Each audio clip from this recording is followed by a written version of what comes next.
네, 오늘 말씀은 마태복음 22장 34절부터 46절입니다. 34절 제가 먼저 시작하겠습니다. 예수께서 사두개인들로 대답할 수 없게 하셨다 함을 바리새인들이 듣고 모였는데, 선생님, 율법 중에서 어느 계명이 크니이까?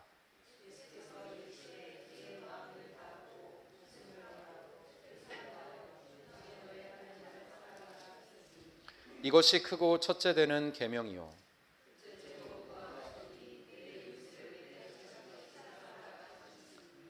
이 두 계명이 온 율법과 선지자의 강령이니라.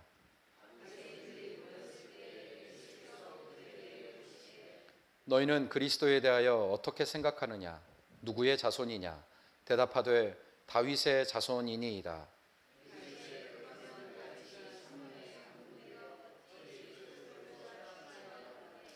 주께서 내 주께 이르시되 내가 내 원수를 내 발 아래에 둘 때까지 내 우편에 앉아 있으라 하셨도다 하였느냐?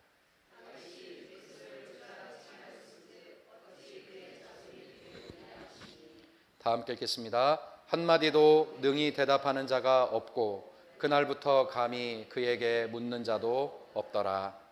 아멘. 지난주에 나는 포도나무요 너희는 가지니 라고 하는 예수님의 말씀을 함께 나누었습니다. 나를 떠나서는 너희가 아무 열매도 맺을 수 없다고 말씀하셨죠. 그러니 포도나무이신 예수님께 붙어 있다면 무엇이든지 우리가 주님 앞에 구할 때 주님께서 응답하시겠다고 약속하셨습니다. 열매가 있는 삶이 하나님 안에서 건강하게 살아가는 그리스도인의 삶입니다. 여러분에겐 어떤 열매가 있습니까? 특별히 그리스도인의 열매라고 할 때 그 열매는 우리가 주님의 말씀을 듣고 또 주님을 따라가며 훈련하는 과정에서 얻는 성품들입니다. 그냥 기독교인들은 마음이 착한 사람들이어서 교회를 나오는 게 아닙니다. 사람은 다 개성이 있고 저마다 다릅니다. 추구하는 목표도 다르고 또 성취한 어떤 인생의 성과도 다 다를 수밖에 없습니다. 그런데 어떤 열매를 우리가 맺어야 하는가? 주님을 따라가면서 하나님을 닮아서 맺게 되는 그런 성품들이 있습니다. 그게 열매입니다. 그것이 하나님이 기뻐하시는 열매인데, 그럼 성경에서는 어떤 열매들을 우리가 구체적으로 맺어야 한다고 이야기를 하는가? 가장 대표적으로 유명하게 알려진 말씀은 갈라디아서 5장 22절, 23절의 말씀입니다. 그 말씀에 이렇게 기록되어 있죠. 오직 성령의 열매는 사랑과 희락과 화평과 오래 참음과 자비와 양성과 충성과 온유와 절제니 이 같은 것을 금지할 법이 없느니라. 그러니까 우리가 주님을 따라서 주님 앞에 훈련받고 고난의 시간을 지나고 연단을 지나가고 신앙의 어떤 연륜이 깊어질수록 포도나무이신 그 나무이신 그리스도께 붙어있는 가지인 우리가 맺혀지는 열매는 사랑이라는 열매, 희락이라는 열매, 오래 참음의 열매, 절제의 열매, 충성의 열매들이라는 거죠. 그러면 여러분 좀 더 구체적으로 좀 생각해 볼까요? 사랑의 열매는 뭘까? 희락의 열매는 뭘까? 성경엔 어떤 사람이 화평의 열매를 맺고 있을까? 어떤 사람이 오래 참음의 열매를 맺는 것일까? 그 하나님의 성품, 또 그 성품을 닮아서 이루어 살아갔던 사람들의 이야기를 찾아서 여러분하고 한 주간 나누기를 원합니다. 그래서 우리 안에 이런 정말 성경에서 말하고 있는 귀한 열매들, 이 열매들이 여기 9가지만 있는 건 아닙니다. 이후에도 계속해서 좀 열매에 관한 것을 찾아서 여러분과 함께 나누고 우리가 주님을 따라가면서 이런 열매들을 맺고 있는가 점검해 볼 수 있기를 바랍니다. 그럼 사랑의 열매가 구체적으로 어떤 열매일까? 성경 어디에서 이 사랑이라고 하는 것의 열매를 볼 수 있을까? 생각해 봤습니다. 저는 마태복음 22장의 말씀이 떠올랐습니다. 22장 34절, 46절 이 말씀에서 사랑의 열매는 무엇인가를 알 수 있습니다. 사랑에 대해서 말하는 또 하나의 열매가 있죠. 가장 잘 여러분이 아시는 말씀이 어디 있습니까? 딱 떠오르면 고린도전서 13장이죠. 사랑은 어떻다. 맞습니다. 그러니까 그런 사랑의 열매들이 떠오르는 대로 성경이 사랑에 대해서 얼마나 많이 강조하고 있는지를 알 수 있을 겁니다.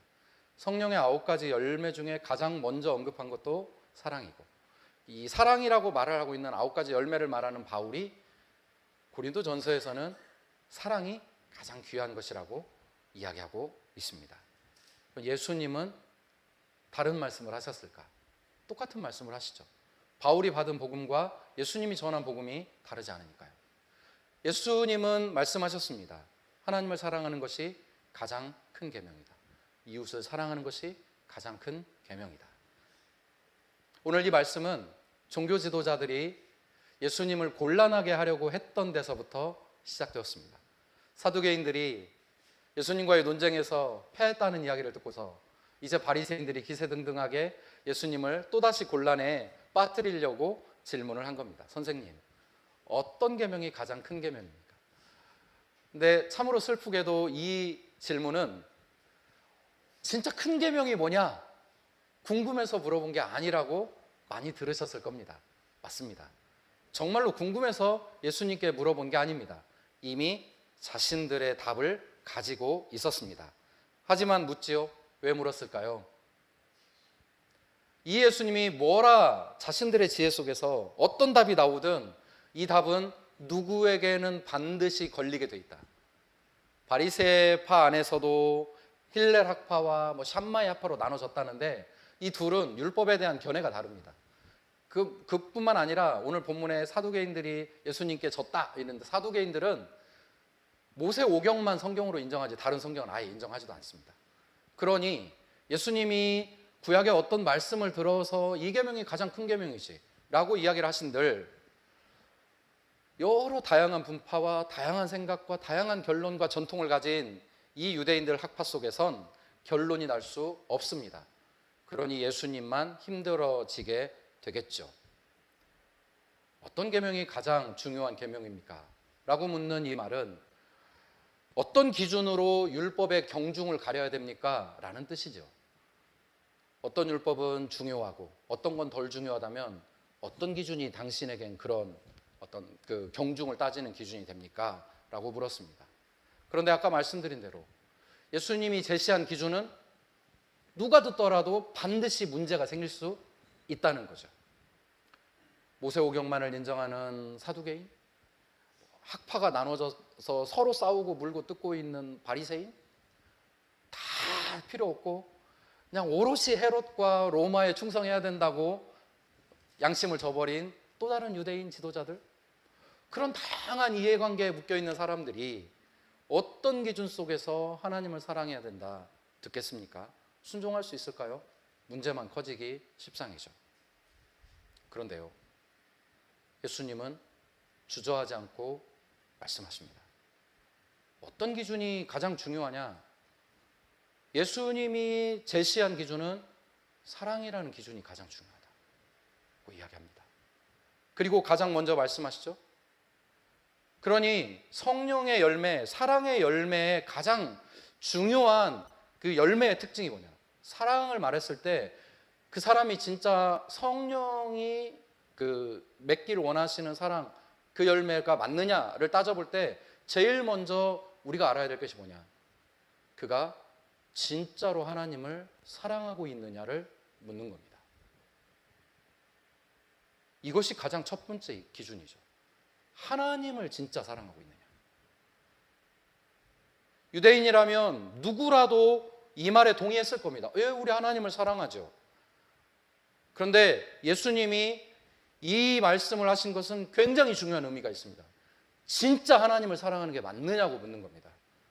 진짜 하나님을 사랑한다면 그 하나님을 이용해 먹으려 하지 않기 때문입니다. 하나님은 우리가 이용할 수 있는 대상이 아니라 온전한 경배의 대상입니다. 구약의 선지자들이 여호와의 날이라고 하는 환상을 보면서 한결같이 그리고 있는 그림이 뭐냐면 보좌에 앉아 계신 하나님을 이 지상의 모든 존재들이 높이고 우러르고 경배하는 것이죠. 하나님만 진짜 사랑하는 것이 가장 중요합니다.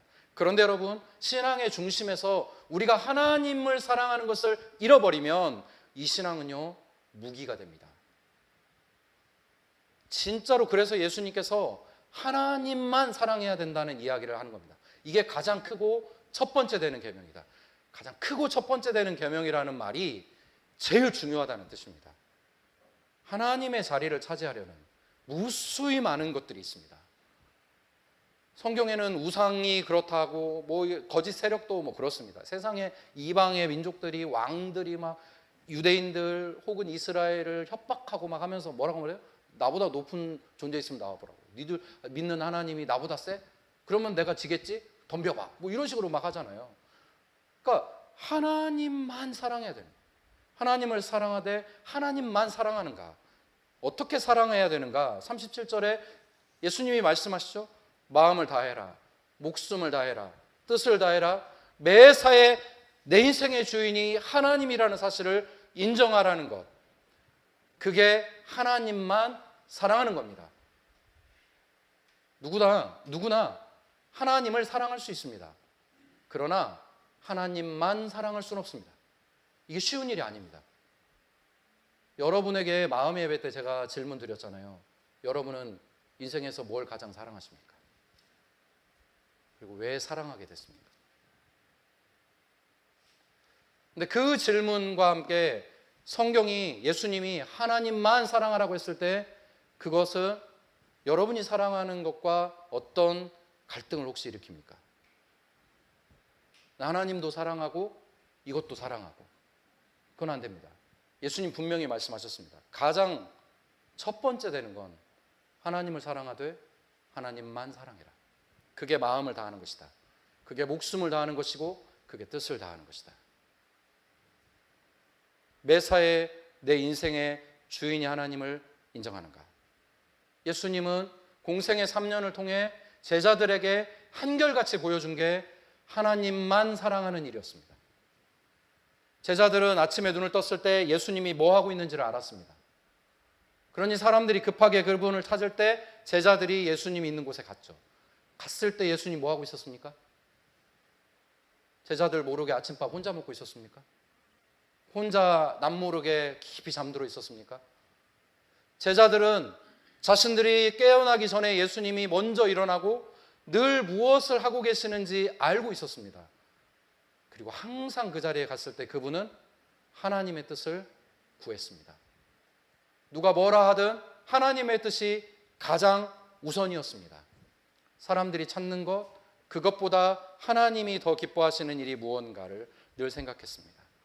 그분의 사랑은 가식적이지 않았습니다. 하나님을 향한 그분의 사랑은 가식이 없습니다. 전능하시고 천지를 만드시고 우주의 창조자이시며 우리의 모든 인생의 화복을 주장하시는 따따따따따따 가는 하나님이라고 그분은 말하지 않았습니다. 예수님이 하나님을 향해 뭐라고 말합니까? 아바, 아버지. 그분은 가식적이지 않습니다. 대신 진심을 다합니다. 자신의 모든 마음 그대로를 보여드립니다. 외식하지 않습니다. 전인격적으로 반응하며 사랑하는 겁니다. 다른 생각을 품지 않았습니다. 주 너의 하나님을 사랑해라. 삶의 모든 순간 주인이신 하나님 앞에 하나님의 뜻에 순종하는 것입니다. 그리고 이것이 한 사람이 그리스도인이냐 그렇지 않느냐를 아주 분명하게 결정짓습니다. 여러분, 하나님만 사랑하지 않는 사람이 하나님을 위해서 어떤 일을 할 수 있을까요? 신앙을 인생의 액세서리쯤으로 여기고 그냥 인격 수양의 좋은 도구쯤으로 여기는 사람이 주님만을 바라보며 다른 생각을 품지 않으며 하나님 그분을 영화롭게 하는 길을 걸어갈 수 있습니까? 없습니다. 아브라함은 마지막 시험 때 오른 순간 내 독자, 내 아들 이삭을 나에게 제물로 드리라고 했을 때 그는 하나님만 사랑하는 것이 무엇인지를 우리에게 보여주었습니다. 그분에게 답이 있다는 걸 아는 거죠. 그게 하나님만 사랑하는 겁니다. 인생의 여러 문제와 또 갈등과 방해와 장애물에 우리는 직면합니다. 때로는 우리 힘으로 넘어갈 수 없을 것 같습니다. 그때 우리가 어떤 자세를 취하는가? 하나님 정말 의존하고 있습니까? 신앙이 깊어진다는 건 사랑하는 것이 많아진다는 것이고 하나님을 전적으로 의존하는 게 깊어진다는 것입니다. 어려운 문제 만날 때 우리 혼자 힘으로 할 수 없습니다. 혼자 하려고 애쓰지 마십시오. 대신 우리에게 성경이 말합니다. 너의 하나님을 사랑해라. 우리를 돕는 하나님을 의지해라. 그분이 내 인생에서 나를, 내 인생의 이 문제를 넘어가게 해주실 유일한 분임을 믿고 사랑하고 있어라. 성도 여러분, 단골만 생겨도 필요한 게 있으면 그 가게만 찾아가는 거 아닙니까? 단골 가게 세워지면 좋은 게 뭐 필요하면 가서 쉽게 물어보고 하지 않습니까? 여러분, 하나님과 그런 관계입니까? 필요한 게 생기고 문제가 생기면 하나님 찾아가는 것이 마땅히 하나님을 사랑하는 사람의 모습 아니던가요? 하나님을 사랑하는 깊은 신앙은 매사에 하나님이 주인인 걸 인정하는 것이고 그게 하나님과 누리는 친밀함인 것입니다. 그런 찬양이 있지 않습니까? 세월 지나갈수록 의지할 것뿐일세.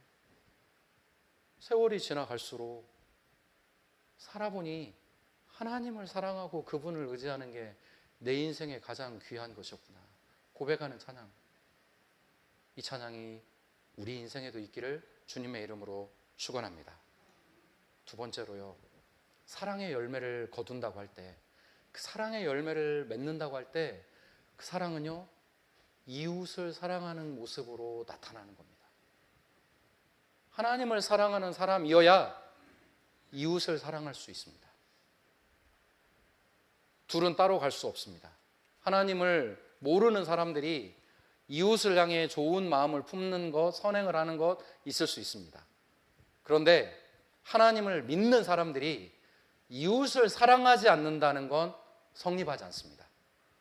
그러니까 하나님을 모르는 사람들은 이웃을 사랑하는 사람들이 있을 수 있습니다. 인간의 마음속에 하나님이 두신 작은 형상의 조각들이 있기 때문에 그렇습니다. 측은히 여길 줄 압니다. 불쌍한 사람들 보면 안타깝다고 여길 줄 아는 게 우리가 하나님의 형상이 인간에게 담겨져 있다는 증거들입니다. 하지만 여러분, 하나님을 사랑하는 사람이 이웃을 사랑하지 않는다는 건 말이 되지 않습니다. 이건 절대 성립하지 않습니다. 하나님을 사랑하는 사람은 이웃을 사랑합니다. 둘째는 이것이니 내 이웃을 내 자신과 같이 사랑해라. 예수님 분명히 말씀했습니다. 두 번째로 우리가 맺어가는 사랑의 열매는 이웃을 사랑하는 겁니다. 이웃. 내 주변에 있는 모든 것을 사랑하는 것이죠. 여러분, 지금 이 대화의 상황으로 다시 한번 들어가십시오. 내 이웃을 내 자신과 같이 사랑하라 라고 했을 때 내 자신이라고 말하는 너가 지금 예수님 지칭하는 대상이 누구입니까? 누구입니까? 예수님이 내 이웃을 내 자신같이 사랑하라고 했을 때 그 너가 누굽니까? 본문으로 들어와서 예? 우리들입니까? 성경이 우리한테 너 이렇게 말씀하고 있지 않죠? 이 본문이 직접 이렇게 가리키고 있는 대상이 바리새인입니다. 이게 중요합니다. 왜 중요하냐? 내 이웃을 네 자신과 같이 사랑해라. 근데 이 바리새인들이 어떤 사람입니까? 충만한 자기에 빠진 사람들입니다. 그러니까 예수님께서 여러분 내 이웃을 여러분 몸을 사랑하듯이 사랑해야 됩니다라고 일반적으로 이야기를 하고 있는 게 아니라 예수님이 이 대화의 특정한 상황 속에서 지독하게 이기적으로 자기를 사랑하는 자기에 빠진 바리새인들을 향해서 너처럼 네 이웃을 사랑해라. 그렇게 말씀하고 있는 겁니다. 그러니까 이것이 얼마나 예수님께서 이웃 사랑에 대해 강조하고 있는 일인지를 모릅니다. 만약 예수님께서 바리새인들이 아닌 다른 청중들을 놓고 이 말씀을 하셨다면 어쩌면 이렇게 이야기하셨을지도 모르겠습니다. 여러분의 이웃을 저 바리새인들이 자기 사랑하는 것처럼 사랑하십시오. 이렇게 말씀하셨을지도 모르겠습니다. 그 정도로 바리새인들은요, 철저하게 자기 사랑에 빠진 사람들입니다. 그들은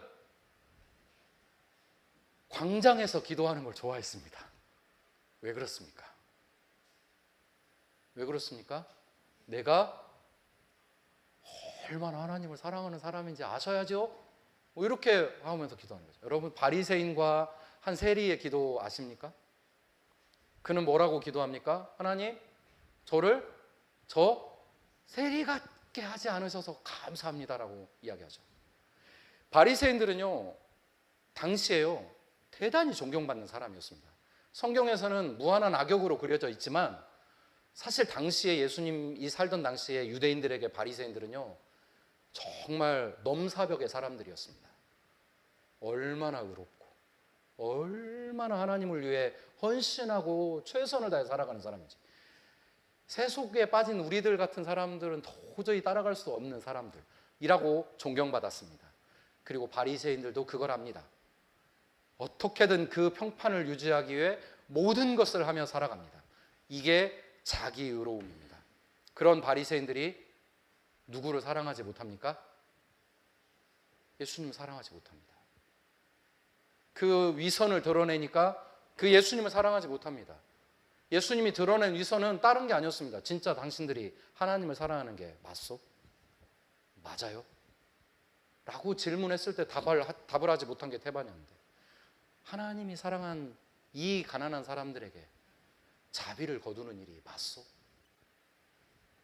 하나님의 은총이 필요한 사람들에게 죄인이라 정죄하는 일이 맞소? 그렇게 질문하는 것에 답을 하지 못했기에 바리새인들은 예수님을 죽이려 했습니다. 자기애가 무너지니까 다른 사람들, 심지어 하나님의 아들도 죽이려 합니다. 분명히 예수님은 하나님 사랑이 먼저라고 말씀하셨습니다. 순서는 뒤바뀌지 않습니다. 하지만 이웃을 사랑하라는 이 말씀도 외식이어서는 안 됩니다.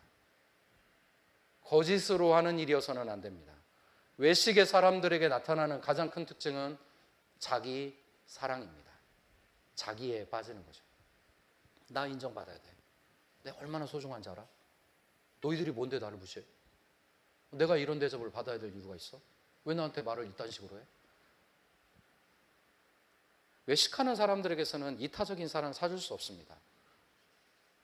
거짓된 사랑은 사랑이 아니니까요.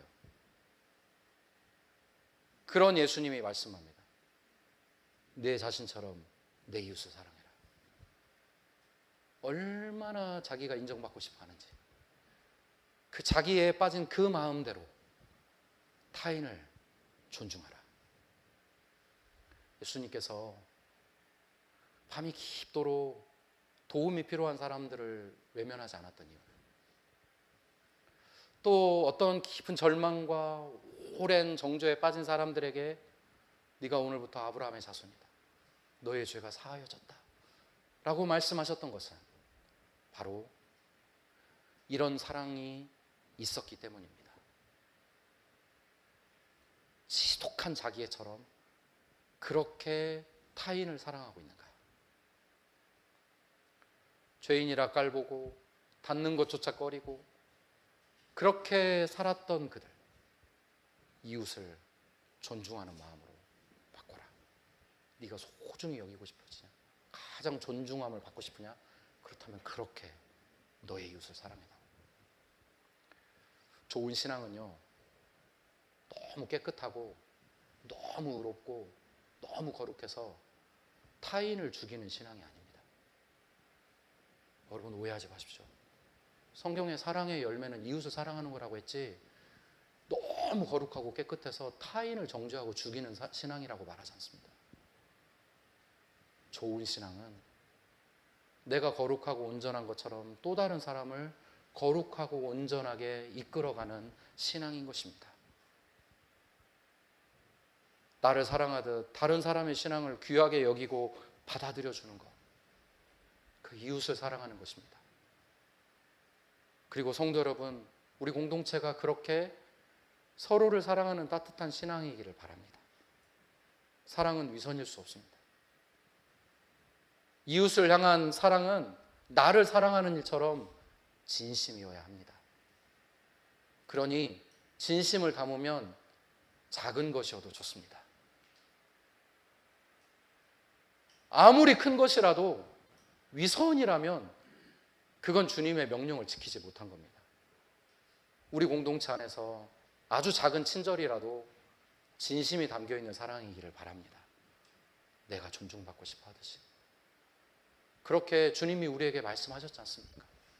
너희가 대접받고 싶은 대로 너희도 대접해라. 그게 바로 이웃을 사랑하는 열매인 것입니다. 우리 공동체 안에 그런 열매 있기를 주님의 이름으로 축원합니다. 마지막으로 한 가지를 더 말씀드리고 싶습니다. 사실 오늘 본문은 40절에서 끝나도 별로 문제가 안 되죠. 근데 이 본문의 단락이 46절까지로 묶어서 보는 게 좋습니다. 그런데 그러면 하나님 사랑하고 이웃을 사랑 끝 되지 않았나? 왜 마태는 사족을 붙였을까? 왜 예수님은 바리새인들에게 이상한 질문을 또 던질까? 바리새인들이 모였을 때 예수님 물었습니다. 시편의 한 대목을 이야기하면서 말합니다. 너희는 그리스도에 대해서 누구의 자손이라고 생각하냐? 다윗의 자손입니다. 다윗이 말한 적이 있다. 시편에. 그러면서 이야기를 합니다. 주께서 이르시되 내 원수를 내 발 아래 둘 때까지 너는 내 우편에 앉아 있으라. 다윗이 그리스도를 주라 칭하였은즉 어찌 그의 자손이 되겠느냐? 그리스도가 다윗의 자손이라고 말을 하고 있는데 성경의 시편에 난해구절 한 대목을 딱 들이밀면서 예수님이 말씀하세요. 다윗이 말이야 이 존재를 내 주라고 고백했는데 어떻게 다윗의 자손을 자기 후손을 내 주라고 다윗이 고백하지? 이 수수께끼를 어떻게 풀 거야? 라고 물으니까 바리새인들이 그 말에 어안이 벙벙해져 버렸습니다. 말을 못합니다. 근데 왜 예수님이 이 이야기를 하셨을까? 너희들 바리새인들 잘 만났다. 한번 당해봐. 이렇게 좀 끄급수 주려고 했던 것일까? 그런 것일까요? 이 본문의 주제는 지금 사랑을 다루고 있는 건데 저는 여기서 한 가지를 더 예수님이 말씀하고 있다고 생각하고 마태는 그것을 굉장히 중요하게 여긴 것 같습니다. 뭐에 대한 사랑이냐? 말씀에 대한 진짜 사랑. 사랑이라고 하는 열매를 말할 때 하나님 사랑, 이웃 사랑 거기에 하나를 더하라면 말씀에 대한 사랑도 매우 중요하다고 이야기하고 싶습니다. 여러분, 바리새인들은요 말씀 사랑한다고 이야기했겠죠. 서기관들요 그들은 성경 전체를 머릿속에 집어넣고 쓰는 사람들 아니던가요? 그렇게 성경을 잘 알고 있는 사람들, 하나님 사랑, 말씀 사랑하고 있다고 생각하는 사람들에게 예수님이 질문을 던진 겁니다. 진짜로 그 말씀을 잘 읽고 있는가? 사랑하는 게 맞는가? 아까 제가 하나님을 사랑할 때 하나님만 사랑해야 된다고, 다른 것을 하나님 자리에 두면 그건 대단히 치명적인 무기가 된다고 말씀드렸죠. 성경도 마찬가지입니다. 성경을 사랑하는 사람들이 성경을 읽고 공부를 하죠. 근데 진짜 사랑해야 됩니다. 하나님의 말씀을 사랑하는 자세로 듣고 읽을 때 그것이 신앙의 유익으로 오고 신앙인의 중요한 열매가 됩니다. 이게 굉장히 중요합니다. 말씀을 읽는 것이 어떤 나를 드러내는 일이 되어서는 안 된다는 거죠. 계시록은 말씀합니다. 이 예언의 말씀을 듣는 자와 읽는 자, 그 가운데 기록된 것을 지키는 자가 복이 있다. 말씀을 읽는 자가 복이 있다, 듣는 자가 복이 있다가 끝나지 않고 뭐라고요? 기록된 것을 지키는 자가 복이 있다. 하나님의 말씀을 사랑한다는 건 그 말씀을 내 인생의 중요한 가치로 여기고 지켜보려 애쓰는 겁니다. 하나님 여러분 보이세요? 꿈속에 나타나서 말씀하세요? 2025년 목표가 이거다, 잘 지켜라 말씀하시던가요? 그럼 우리는 무엇을 통해 하나님의 뜻을 발견합니까? 말씀이죠. 그러니 하나님을 사랑한다고 하는 건 그 말씀을 순종하는 것입니다. 시편은 말합니다. 주의 말씀의 맛이 내게 어찌 그리 단지요? 내 입의 꿀보다 더 답니다. 그런데 이 말씀은 내가 이해하고 들을 때 굉장히 달게 느껴집니다. 하지만 예언자들에겐 달랐습니다. 그 말씀을 먹었을 때 내 배에서 쓰게 되었다. 말씀을 따라 살아가는 건요, 때로는 굉장한 고통을 감내하는 일이기도 합니다. 그러나 그것을 감내하며 말씀을 사랑하는 사람이 사랑의 열매를 맺고 살아가는 겁니다. 41절 이후에 예수님께서 바리새인에게 묻습니다. 시편 110편의 이 말씀을 근거로 어려운 문제를 냈습니다. 다윗의 후손으로 오는 게 메시아인데 다윗은 그 후손을 내주라고 높였다. 메시아에 대한 바리새인들의 이해, 도무지 풀 수 없는 내용이 되어버린 것이죠. 이중 신분에 관한 것인데 뭐 신학적인 건 여기에서 중요한 게 아니니까요. 바리새인들은요, 말씀 사랑한다고 했지만 진지하게 이 말씀을 받아들일 자세가 되어 있지 않았습니다. 예수님이 바로 다윗이 고백한 그 내주, 그분이라고 하는 것이 명확하게 예수님의 말씀과 예언에 드러나고 있음에도 불구하고 바리새인들은 예수님을 주로 인정하지 않았습니다. 그건 시편 110편 1절의 말씀을 아는 것과 지키는 것과는 다른 문제라는 사실을 분명하게 보여준 겁니다. 말씀을 사랑하는가? 말씀을 알고 있는가? 그렇다면 지켜야 된다. 왜 안 지키고 있는데? 바리새인들에게 지금 예수님이 그 말씀을 하신 거죠. 지키지 않으면서 그 말씀을 사랑한다는 게 말이 되는가? 그러니 답할 수 없었던 겁니다. 성도 여러분, 사랑의 열매, 정말로 우리가 잊지 않아야 될 중요한 열매 하나, 말씀을 사랑하는 것입니다. 그리스도인의 삶을 살아가면서 우리가 말씀을 사랑하지 않는다면 그건 하나님의 뜻을 전혀 묻지 않고 내 뜻대로 살겠다는 것과 똑같습니다.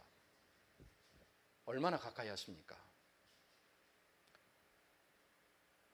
계시록은 이 말씀을 읽는 자와 듣는 자와 그 가운데 기록한 것을 지키는 자가 복이 있다 했는데 우린 읽습니까?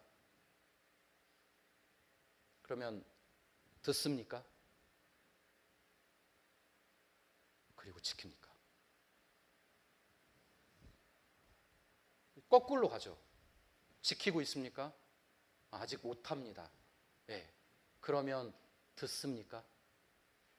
진짜 이게 나를 향한 하나님의 말씀이고 무겁게 진심으로 듣고 있냐는 거예요.